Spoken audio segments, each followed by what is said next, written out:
Ve'ele Toledot Yitzhak ben Avraham. Voici la descendance, les descendances de Yitzhak, fils de Avraham. Avraham holid et Yitzhak. Avraham a donné naissance à Yitzhak. Évidemment que vous vous posez la question que je me pose également, qu'est-ce que c'est que cette redondance? Mais évidemment, si Yitzhak est le fils d'Abraham, forcément Avraham a donné naissance à Yitzhak. Quel est le sens de ce pléonasme? Alors, Rashi va nous dire que à l'époque, il y avait malheureusement des railleurs, des moqueurs, qui ont tourné Sarah Imenu en dérision, en disant que certainement son fils Yitzhak, elle ne l'a pas eu de son mari Abraham, mais peut-être qu'elle a eu de Avimelech, puisque pendant des décennies, de longues années, elle était avec Abraham, son mari, elle n'a pas eu d'enfant. Et comme par hasard, un an après avoir été prise par Avimelech, elle a eu son fils Yitzhak. Alors ça veut dire que quoi? Que c'est pas d'Abraham qu'elle a eu. Yitzhak doit être un bâtard, un mamzer, puisqu'elle a eu de Avimelech. Mais Avimelech n'est Abra Sarah. Qu'est-ce que fait Akadosh Baruch Hu pour boucler ces mauvaises bouches, ces mauvaises langues, afin que personne ne puisse prétendre une bêtise pareille? Tsar Akadosh Baruch Hu klaster panav shel Yitzhak et shel Abraham. Hachem a fait en sorte que les traits du visage de Yitzhak étaient identiques à ceux d'Abraham, à tel point qu'ils étaient comme deux jumeaux. On ne pouvait même plus distinguer entre le père et le fils, puisque la vieillesse n'existait pas encore. Alors c'est Abraham Avinu qui a dit à Kadosh Baruch Hu, s'il te plaît Hachem, peux-tu me donner des signes de vieillesse? Quand les gens viennent demander conseil, à qui on s'adresse? À celui qui possède la sagesse. Et comment est-ce qu'on l'acquiert, cette sagesse? C'est par l'expérience de la vie. Donc quelqu'un qui est plus âgé est forcément plus sage. Eh bien, personne ne sait qui est le fils, qui est le père. Il vient lui demander conseil à lui au lieu de demander conseil à moi. Alors, Akshbaruch dit à Abraham, tu as demandé quelque chose d'extrêmement positif, je commence par toi. Abraham a été la première personne de laquelle on a dit qu'il a vieilli. Mais Abraham Zaken, Baba Yamim, il était Zaken. Mais en tout cas, son fils lui ressemblait comme deux gouttes d'eau. Pour, justement, fermer les bouches et faire taire les mauvaises langues médisantes qui prétendaient que Avimelech n'tabra Sarah. C'est pour ça qu'il est écrit Yitzhak ben Abraham, comme on le sait, parce qu'Abraham olid et Yitzhak, tout le monde disait, mais c'est sûr, c'est Abraham qui a donné naissance à Yitzhak, c'est pas Avimelech. Tu vois bien, regarde comment il lui ressemble. Je lis ça dans le texte. Vele Toledot Yitzhak, descendance d'Yitzhak, Yaakov et Esav Amurim Baparacha. On va parler de Yaakov et Esav, ses enfants. Avraham olid et Yitzhak.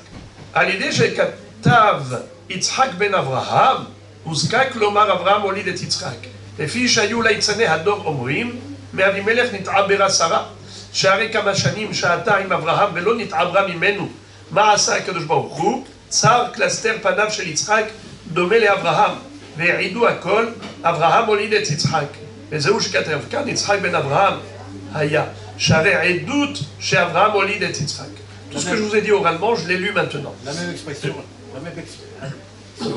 même expression a été employée aussi pour Eliezer, qui ressemblait beaucoup à Abraham, à tel point que Lavan a confondu. Il croyait que c'était Abraham. Exactement, c'est vrai, absolument, parce que à force de lui ressembler, d'essayer de lui ressembler, il a fini par lui ressembler.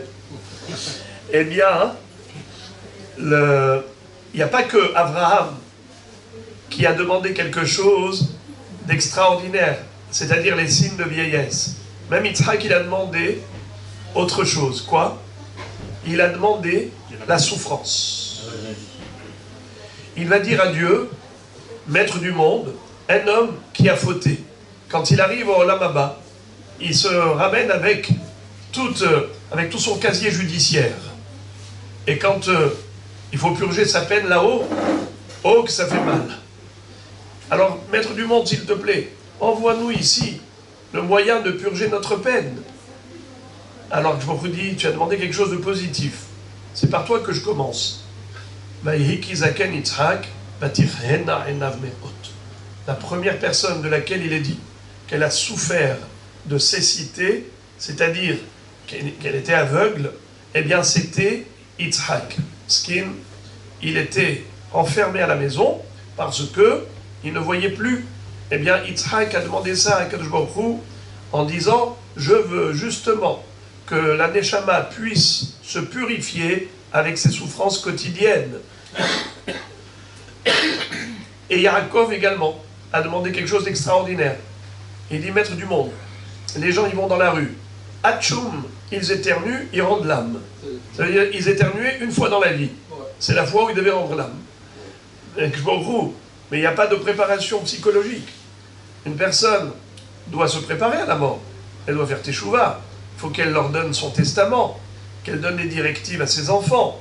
Alors, s'il te plaît, donne-nous un signe. N'est-ce pas, même comment on appelle ça, Hebrat Hashmal, elle ne coupe pas les fournitures du jour au lendemain. Il y a d'abord un préavis. Alors, quel est le préavis? Bon, il dit, ben, tu seras la première personne qui, en effet, aura ces signaux avant de quitter ce monde. Yaakov Avinu était malade, la maladie de laquelle il ne se relèvera plus. Vayombrou le Yosef, hine avira chole. Yosef est venu rendre visite à son père qui était malade, et en effet, c'est comme ça qu'il est niftar. Donc regardez, c'est incroyable. Les gens, combien ils essayent de paraître jeunes, combien ils essayent d'échapper aux souffrances, combien ils fuient les épreuves. Et en effet, on demande à Dieu, on ne veut pas de Nisayon, parce qu'on ne sait pas si on a la force de pouvoir surmonter. Donc on ne veut surtout pas être confronté aux épreuves. Mais si elles sont déjà là, eh bien, il faut le savoir, que c'est un énorme cadeau que je envoie à la personne. À tel point que le fils de Rabbi Shimon Bar Yochai appelait les souffrances Bo'u Achai, Bo'u Ve'ai. Venez mes frères, venez mes amis. Dès qu'il disait ça, c'était avant de dormir, son corps se remplissait de plaies qui sointaient. Il y avait du sang et du pu qui coulaient de ces lésions, à tel point que sa femme devait tous les matins changer les 60 draps, parce qu'ils étaient imbibés de ce sointement. Et le matin, il disait, partez, partez, parce que j'ai besoin d'étudier, il me faut une lucidité d'esprit. Et il guérissait le matin, et il redemandait, il réclamait à nouveau les souffrances le soir. Et pourquoi ils appelaient Bo'u Achai, Bo'u Re'ai? Venez mes frères, venez mes amis. Or Achaïm Akadosh dit qu'en effet, il n'y a que Yitzhak qui savait apprécier, Rabbi Elazar, fils de Rabbi Shimon Bar Yochai, qui savait apprécier les souffrances, comme Yitzhak Avinu, qui les a réclamées. Parce que nous, on a un regard sur la vie qui est relatif au plaisir de ce monde, à la recherche de plaisir charnel, physique. Ce qu'on recherche, c'est la tranquillité d'esprit dans ce monde. Est-ce qu'on pense à l'autre? Un peu, mais pas beaucoup. Eux, ils ont pensé essentiellement au Olam Haba. C'est-à-dire quelqu'un qui est en vacances, il ne va pas investir des millions pour changer la cuisine de la maison de vacances. Parce qu'il est là pour 3 semaines. Mais si déjà il a d'argent à investir, c'est pour sa résidence principale. Hein? Celle qui n'est qu'éphémère. Olam Hazé, nommé les pousses d'or, Olam Haba, nommé les traklines. Donc on voit que Abraham, Yitzhak et Yaakov avaient une perception de la vie, une conception qui est totalement différente de la nôtre.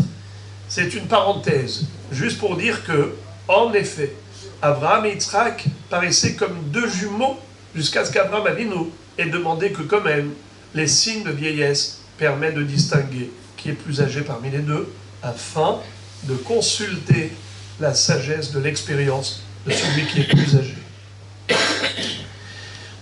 Pasuk Kaf. Vayitzhak ben 40 shana bekarto et Rivka bat Betuel Aramim ipadan Aram. Yitzhak était âgé de 40 ans lorsqu'il a pris Rivka, fille de Betuel à Arami, de la ville de Padan Aram, Achot Lavan Arami Lole Isha, la sœur de Lavan. Alors les amis, pourquoi est-ce qu'on nous répète ça? On le savait très bien. Quelle était l'identité et l'appartenance familiale de Rivka. Alors d'abord, Rashi nous explique ce que je vous avais dit tout à l'heure.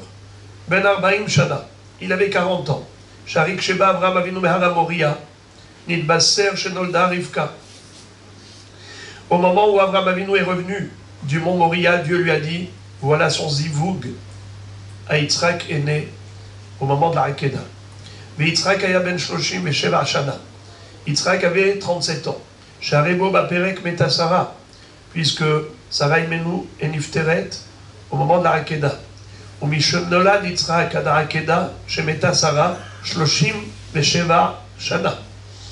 Et depuis la naissance d'Yitzhak jusqu'à la Hakeda, il y a 37 ans qui se sont écoulés, puisque elle avait Batishaim Aitak Shenolad Yitzhak, ou Batmea Ve'esrim Vesheva Kshemeta. Elle avait 90 ans à la naissance d'Yitzhak, 127 ans lors de son décès, ce qui fait 37. Hareli Yitzhak Shloshim Vesheva Shanim. Ubo Baperek Nolda Rivka, Imtina Cheteruya Lebi'a Shaloshanim, Unesa'a. Il a attendu 3 ans pour que déjà elle puisse être apte, ce qu'on appelle Bi'a. Et il s'est marié, mais après il a dû attendre 10 ans pour qu'elle soit apte à enfanter. Et après encore 10 ans de stérilité. Et c'est là qu'il a compris que les choses étaient sérieuses. Bat Betuel Arami, Mipadan Aram Ahot Lavan. Rashi dit pourquoi répéter qu'elle était la fille de Betuel, de la ville de Padan Aram, qu'elle était la sœur de Lavan. Mais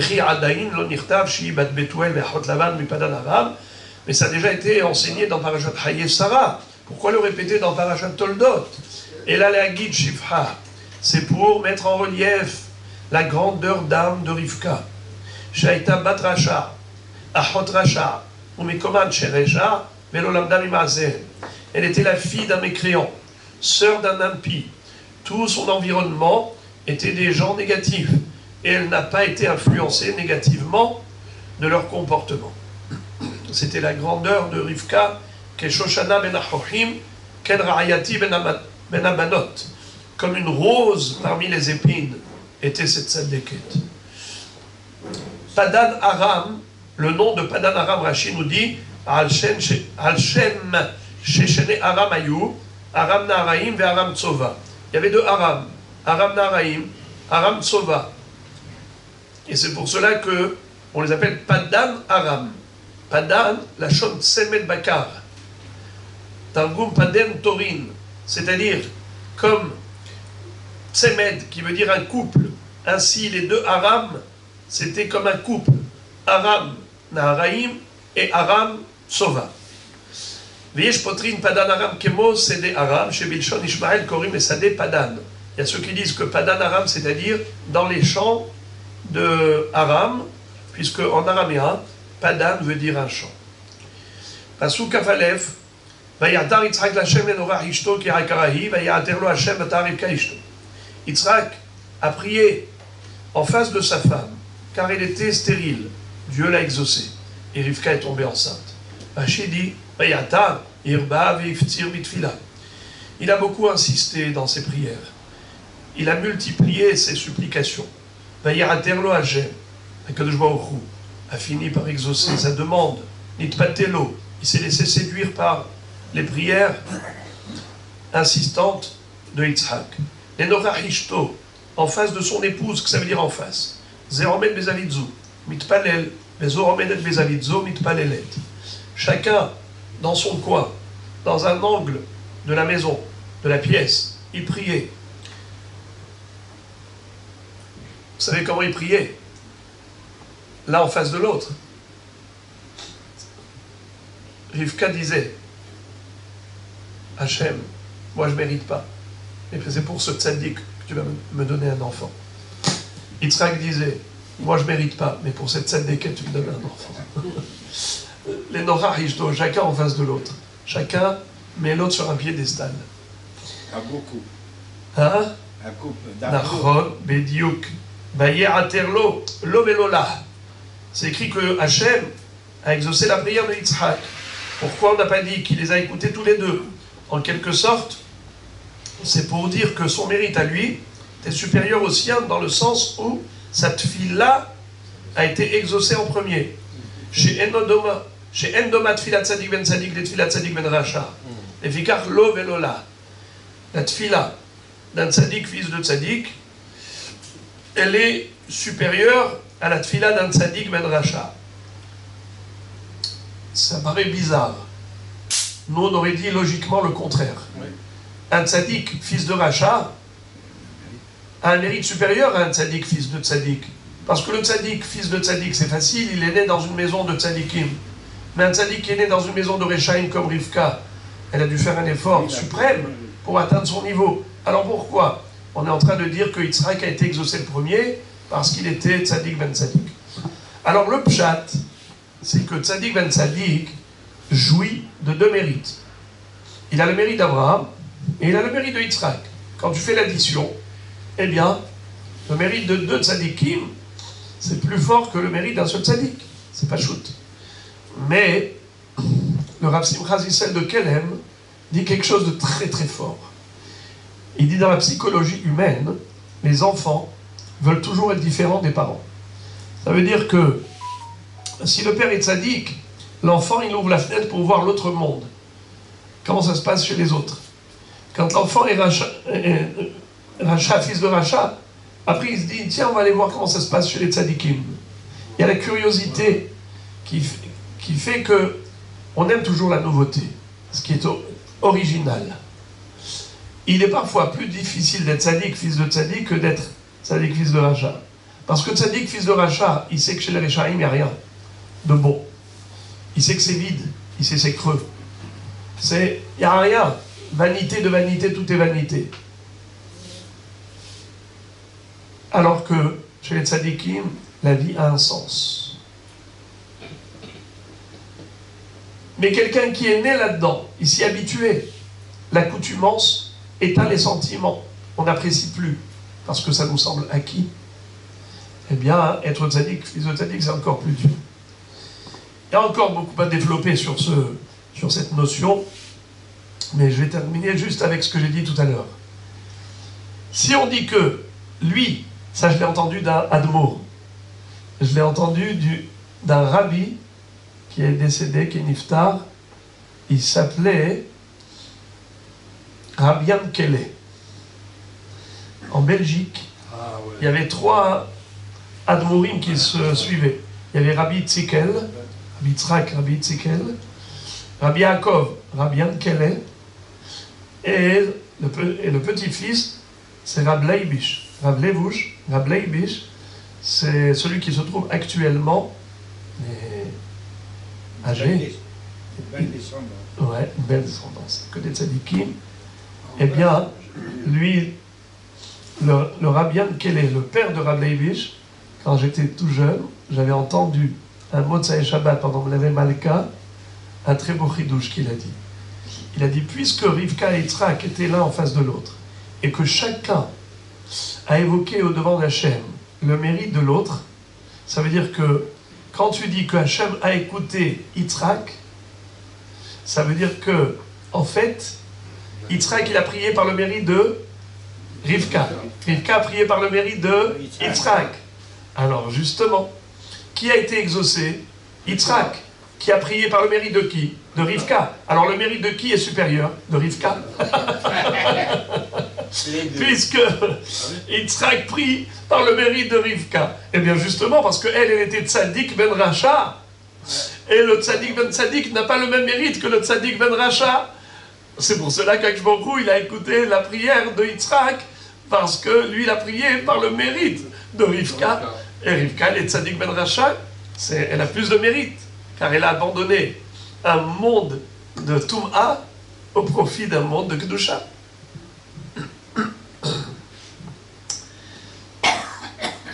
Pasuk Kafbet.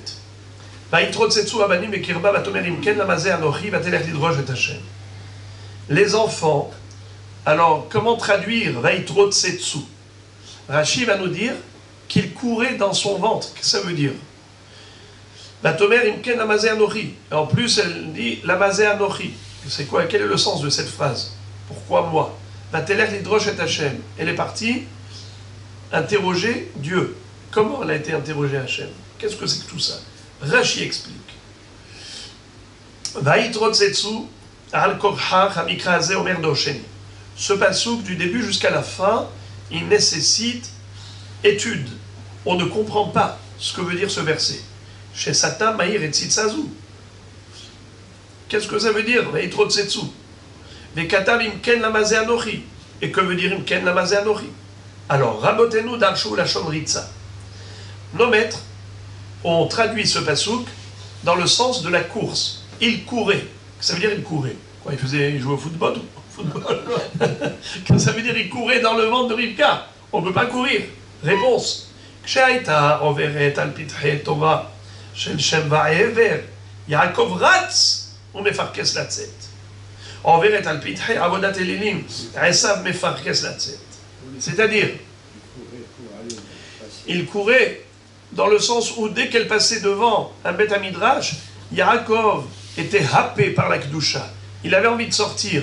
Elle sentait comme si elle était attirée que le ventre... Un aimant. Comme s'il y avait un aimant, exactement. Elle était aimantée par le Beth Midrash au moment où elle passait devant lui. Et quand elle passait devant Avodah Zara, Esav, c'est lui qui voulait sortir. Comme s'il était attiré par cette Avodah Zara, comme s'il voulait courir vers elle. Alors, du coup, elle se pose la question en disant, mais qu'est-ce que c'est que ça? Moi, j'ai prié pour avoir un enfant sadique, et voilà maintenant un enfant qui veut aller une fois, tantôt à la Avodah Zara, tantôt à la synagogue. Mais qu'est-ce qu'il veut cet enfant-là? Qu'est-ce qu'il est? Ken lamazé anochi. Alors, va-t-elle l'hydroche? Et Hachem, elle a été consulter Dieu comment? Mais Beth Midrash, Shel Shem. À l'époque, il y avait encore le Beth Midrash de Shem, le fils de Noach. Et lui, il était le prophète. Au travers de Shem, Dieu transmet une prophétie, un message prophétique à Rivka. Et il lui dit, L'Hydrosh et Hachem, chez Agidla Maté et Sofa, pour lui dire ce qui va se passer à la fin. Et en effet, il va lui dire que tu as 2 jumeaux. Tu portes 2 enfants en ton sein, et de ce fait, c'est Yaakov et Esav. Ce n'est pas le même enfant qui est versatile, qui une fois attiré par la Kedusha, une fois par la Touma. Ah non, ce sont 2 enfants bien distincts, 2 jumeaux. Un qui est attiré par le bien, et l'autre par l'inverse. J'ouvre la parenthèse pour vous dire que j'ai sauté un des pirouchim de Rashi. Rashi nous dit que Vaïtrotsetsu, davar acher, mitrotsetsim ze imze, umerivim benahalat shene olamot. C'est-à-dire, le verbe Vaïtrotsetsu, dans le premier pirouche, c'est comme s'il était écrit Vayarutsu. Ils ont couru. Dans le deuxième pirouche Vaïtrotsetsu, ça veut dire qu'ils se sont disputés. 2 personnes qui sont mitrotsetsim, ça veut dire qu'ils se bagarrent. Quelle était la dispute? Dans le ventre de maman. Quel est l'objet d'un conflit entre Yaakov et Esav déjà dans le ventre de maman? En fait, Merivim, Nahalat, Shnerolamot. Ils se sont partagés les 2 mondes. Ils ont dit, Esav lui dit, qu'est-ce que tu prends toi? Il dit, moi je prends Olamaba. Esav dit, moi je prends Olamazé. Que toi? Que le Olamaba? Et moi le Olamazé, hein? Plus tard, lorsque Yaakov va arriver avec ses 11 enfants, ses 4 épouses, avec une richesse colossale, Esav lui dit, Mi elelach. Qu'est-ce que c'est que ça? Où tu as eu tout ça? Mais c'est pas ce qu'on a convenu. Le deal était que toi tu prennes Olamaba et moi je prenne Olamazé. Alors qu'est-ce que tu fais avec toute cette richesse dans ce monde? La réponse, il y a une différence entre le Olamazé de Esav et le Olamazé de Yaakov. Certes, Yaakov Avinu mène sa vie dans ce monde a priori comme Esav, dans la forme, mais pas dans le fond, car l'objectif n'est pas le même. Esav veut profiter de ce monde par rapport à des plaisirs charnels, physiques, éphémères. Et là, ça commence et là, ça termine. Que des feux d'artifice. Tandis que, pour Yaakov Avinu, pas du tout. Tout ce qu'on a dans ce monde n'est qu'un outil de travail et un tremplin pour mériter le Olam Haba. Olam Hazeh domé prosdor, le Olam Haba domé traklin. Atken atzmecha mi prosdor kedei shetikanes li traklin. C'est sûr que Yaakov, quand il est né, c'était pas pour aller au cimetière, directement. Il est né pour vivre ici. Donc il va mener une vie avec, Baruch Hashem, toutes les brachot qu'il y a dans ce monde, mais en tant que moyen et pas en tant que but en soi.